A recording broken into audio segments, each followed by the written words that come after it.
Hey guys, welcome to Living Satisfied. If you're new here, my name is Ellie and welcome. My phone's ringing. I bet it's a junk phone call. 10 bucks.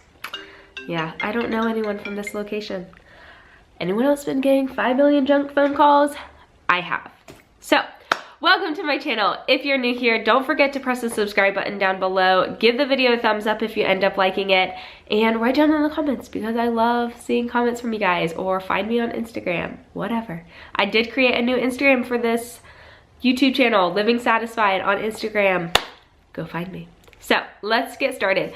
Last week, I talked about getting started in general. Kind of my thoughts about getting started and things like that, and some things that I'm getting started with. So go check that video. It will be linked down below or possibly up in an iCard if I remember to do that.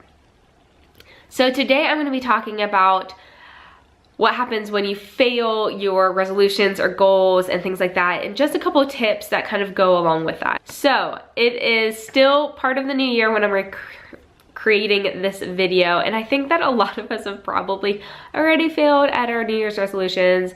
Maybe you're like our family where I kind of made some goals for myself and then we were sick for like 3 weeks and they all just flew out the window, just fluttered on off, and it is what it is. But I want to talk about just the mindset over failing a goal that you set for yourself, because a lot of times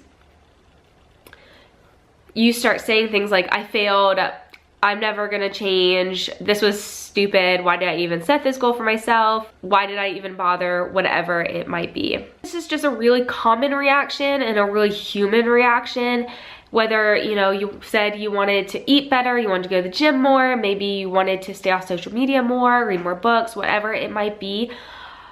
Just because you failed the goals you set for yourself doesn't mean that you are a failure. So I want to challenge some of those thoughts that you might be having.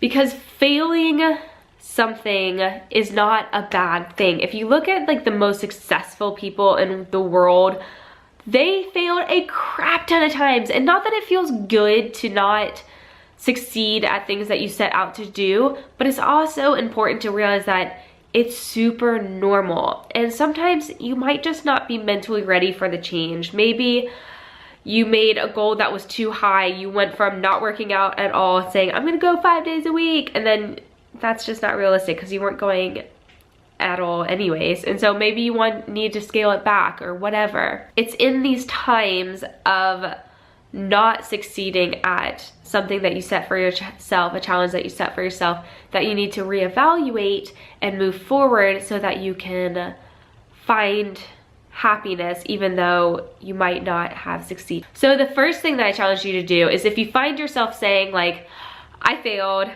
I am not worthy of change, I will never change, those kind of things, I want you to write them down, and I want you to go back and write affirmations back to yourself. And I think that the act of like physically writing affirmations, not just like texting it back to yourself or writing a note on your phone, but like really writing out affirmations is so life-giving to your heart and your spirit. So by saying things like,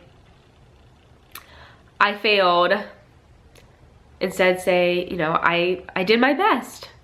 Or maybe you say that I'm not worthy of change, and you say, no, I am worthy of change and I will try again. Setting goals is a way to build yourself up and challenge yourself and encourage yourself. And if the goals that you're setting are not doing that for yourself, I strongly suggest you reevaluate what type of goals and the motivation behind the goals that you're setting for yourself. So maybe you just need to scale back the goal that you had for yourself. Maybe you need to change it completely. Maybe you just need to give yourself a little bit more time or a little bit more grace in the process.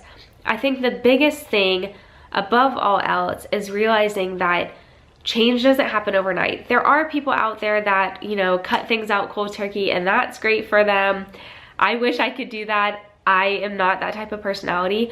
My personality needs to make small, consistent changes that ultimately lead to a lifestyle change. And there's been a few times in my life where, yeah, I have had to change things overnight. Like, I became allergic to something, like, obviously I can't eat that anymore. But making small changes, aligning those actions with your goals on a day-to-day basis is what's gonna bring change ultimately. So if you're watching this video and you have not been successful at your most recent challenge for yourself, pick yourself back up. You're doing great. If you need to hear that today, you're doing great. It's okay that you didn't succeed at this challenge. Get back up. Let's do it again.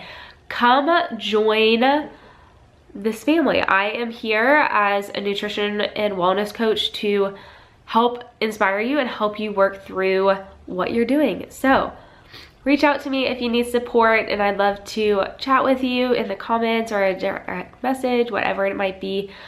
Otherwise, just keep going. Get yourself back up, dust yourself off, realign yourself, and change what you need to change to move forward. So hope that you guys enjoyed this video. I hope that it was helpful to at least somebody that is watching this video, and I will see you guys later. Bye.